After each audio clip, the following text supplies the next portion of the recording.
ओम शांति। आज सुनते हैं 2 दिसंबर की मुरली से दिल में छपने वाली गहराई की बातें।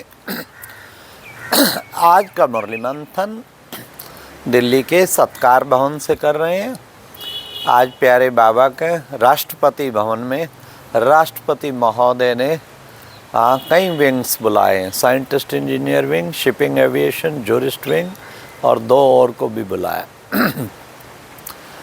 आज का मुरली में बाबा ने आत्मा बच्चे देखो कितनी छोटी बिंदी है और उसमें कितना बड़ा पार्ट भरा हुआ है। इन आँखों से आत्मा नज़र नहीं आ सकती और बच्चे आत्मा को ज्ञान की अव्यक्त आँखें मिली हैं। तो बच्चे आत्मा समझ के बाप को याद करना, इसमें बाबा ने कहा मेहनत है। पुरुषार्थ करने से सब कुछ सहज हो जाता है, लेकिन मेहनत तो है ना। घड़ी घड़ी अटेंशन रखना और बातें भूल जाना, एक बाप को याद करना आत्मा समझ के, इसके लिए निरंतर प्रैक्टिस चाहिए। फिर आज बाबा ने कहा कि बच्चे बाबा इस ब्रह्मा तन में प्रवेश करता, इसका नाम तो दादा लेखराज था। फिर बाबा ने इसमें प्रवेश करके इसका नाम ब्रह्मा रखा। अच्छा बच्चे, आत्मा भी जब आती है तो शरीर धारण करती है, शरीर का नाम रखा जाता है। बगैर नाम के तो आत्मा पार्ट प्ले कर ही ना सके। सचमुच जितनी भी 800 करोड़ आत्माएं धरती पर आ गई हैं, आज थोड़ी सी बची हैं, आज आती जा रही हैं, बाकी आप देखेंगे सबका कोई ना कोई तो नाम है ना। नाम के द्वारा पार्ट बजाती है। बाबा ने कहा छठी होती है ना, नाम रखते हैं। तो बच्चे बाबा भी ब्रह्मा का नाम इसमें प्रवेश करके नाम रखते हैं, ब्रह्मा, प्रजापिता ब्रह्मा। बच्चे बाबा को पतित पावन कहते हैं ना।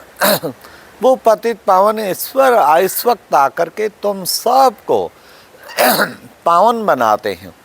फिर बाबा ने आज कहा कि बच्चे बाप एक ही बार कल्प के संगम युग पर आते हैं, इसको पुरुषोत्तम संगम युग कहते हैं, क्योंकि तुम पुरुषों में से उत्तम बनते हो।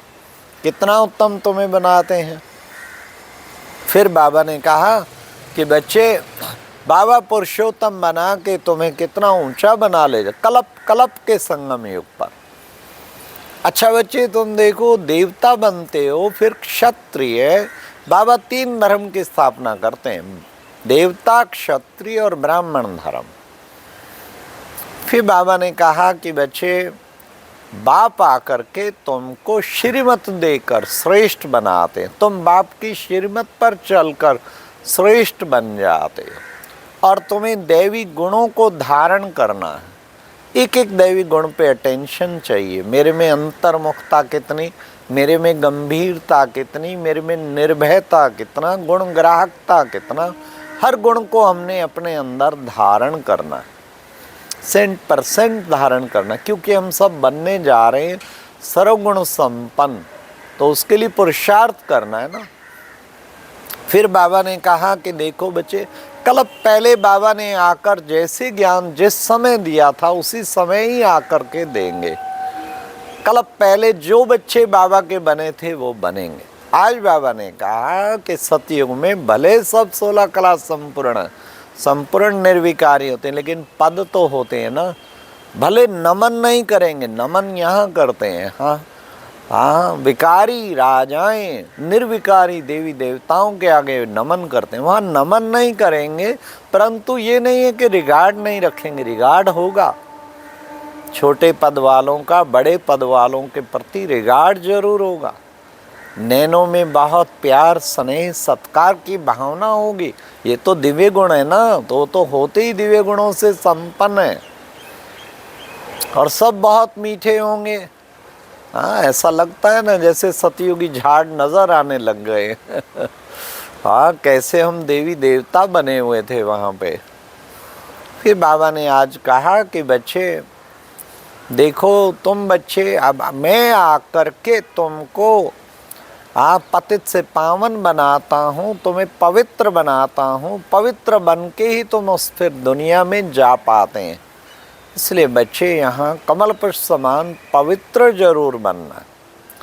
आज बाबा ने कहा कि बच्चे में तुम हो ब्रह्मा मुखवंशावली। कौन? ब्राह्मण, प्रजापिता ब्रह्मा की मुखवंशावली, सच्चे सच्चे ब्राह्मण। फिर बाबा ने दूसरी बात कही, तुम कौन हो? तुम हो ईश्वरीय औलाद, ईश्वर के मददगार। बच्चे देखो 6-8 भुजाएं दिखाते हैं, लेकिन पता नहीं वास्तव में देवियों की जो दिखाते हैं, मतलब यहाँ पर आके सब बाबा के मददगार बन गई हैं। वही ये अष्टभुजा जो दिखाते, अष्ट शक्तियों का गायन। फिर बाबा ने कहा, मैं आके अब सच्ची सच्ची सत्यनारायण की तुम बच्चों को कथा सुनाता हूँ। तुम गाते थे ना भक्ति मार्ग में, क्या जब आप पाएंगे हम तुझ पर कुर्बान जाएंगे। और क्या गाते थे? वायदे करते थे और कहते थे बाबा जब आप आएंगे तो आपके ही बन जाएंगे और आपसे ही सुनेंगे। अब मैं आया हूँ, निभाओ अपने वायदे। वाह बाबा वाह, तेरी मीठी मीठी बातें सुनकर मन मस्त हो जाता है। आया हूँ, निभाओ वायदे। बाबा निभा तो रहे हैं, सब कुछ हमारा तेरा, सब कुछ बलिहार। सारा दिन तेरी मुरली पे मस्ताने रहते, बुद्धि में मुरली मंथन घूमता रहता है। फिर बाबा ने कहा कि मैं तो परम धाम से आया हूँ, अब तुम बच्चों को सबको वापस ले जाने के लिए आया हूँ। तुम जानते हो जितना जितना हम नज़दीक पहुँचते जाएंगे तो क्या होगा, हमारी कर्मातीत अवस्था निकट आती जाएगी। अब आप देखेंगे कैसे कैसे हम सतयुगी दुनिया के नज़दीक जा रहे हैं ना, और नज़दीक के निशानी के फिर कर्मातीत अवस्था के लक्षण नज़र आने चाहिए। कर्मातीत का मतलब ये नहीं कि हम कर्म नहीं करेंगे, नहीं, कर्म करते हुए आजकल आ रहा है ना व्यक्ति इशारा, क्या संपन्न और कर्मातीत बनने। कर्मातीत का मतलब कर्म करते हुए भी कर्म के प्रभाव से परे, कर्म के प्रभाव से परे। सुख दुख कोई भी चीज, सर्दी गर्मी, मान अपमान, निंदा स्तुति, जब इन सब में जो एक समान रहता है उसको कहते हैं कर्मातीत। तो हम ऐसे कर्मातीत बने।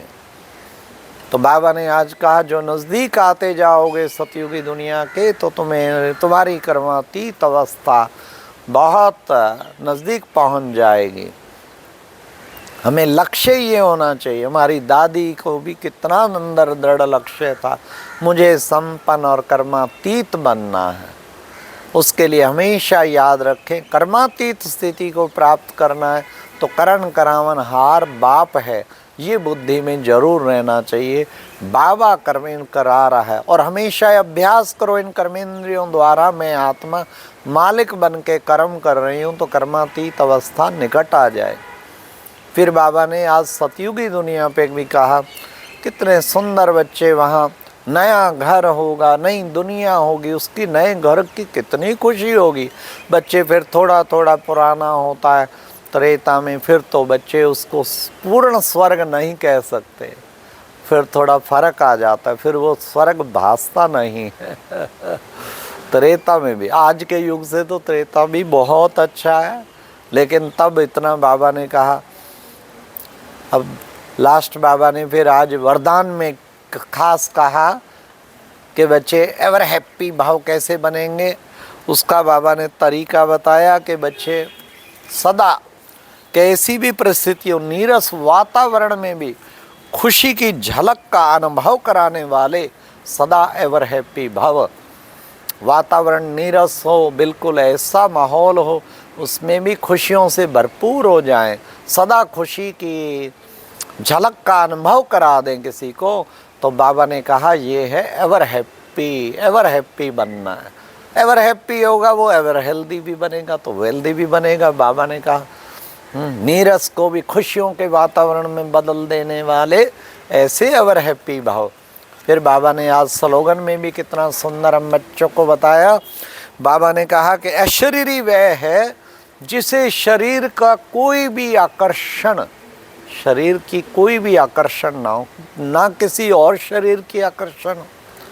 कितने आकर्षक सारी दुनिया में पर्सनैलिटीज़ हों, शारीरिक सुंदरता हो, जरा भी बुद्धि आकर्षित ना हो।